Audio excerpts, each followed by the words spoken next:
Now to that story on the shooting involving immigration agents. Tonight, we're hearing from one of the people inside that vehicle when it happened. There are still a lot of unanswered questions about what led up to this shooting. Eyewitness News reporter Annabelle Munoz is in San Bernardino with the latest. Martin says he was working with his father-in-law and 18-year-old son-in-law this morning when their vehicle was suddenly surrounded by unmarked cars and masked men. They hopped out with their pistols already drawn. Then they proceeded to ask us to lower the window and open the doors. Martin stresses they asked, but masked agents did not identify themselves. They stay in the locked car as agents insist they come out. Moments later, they shatter 2 windows. Hey, you can't do that! Once the glasses were shattered, my father-in-law feared for his life from his perspective, and so I guess the car was already in drive, so he drove the vehicle away from where those agents were at. 3 gunshots can be heard. Thank God the bullets didn't go through the truck. They just got stuck into the door. But they were aimed at my brother-in-law, who was in the passenger front.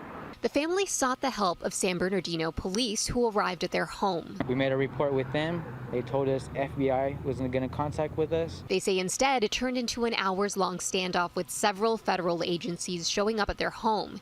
They say this officer seen pulling out a weapon during the vehicle stop is the same person who fired the gunshots. He said, or that he didn't shoot, sorry, that those 3 shots were him tapping on the glass.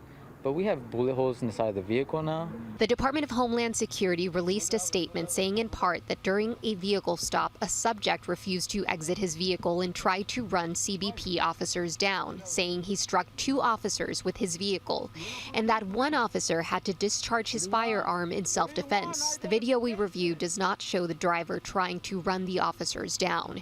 The agency did not answer our questions about why the driver was stopped or whether the agents had an administrative or judicial warrant. Community groups are calling for accountability. It seems there's to be like a lot of impunity, and this might be again one of the cases where we can bring forward to courts and say this is what's happening, right? When you let loose an administration and an agency to just basically create their own rules.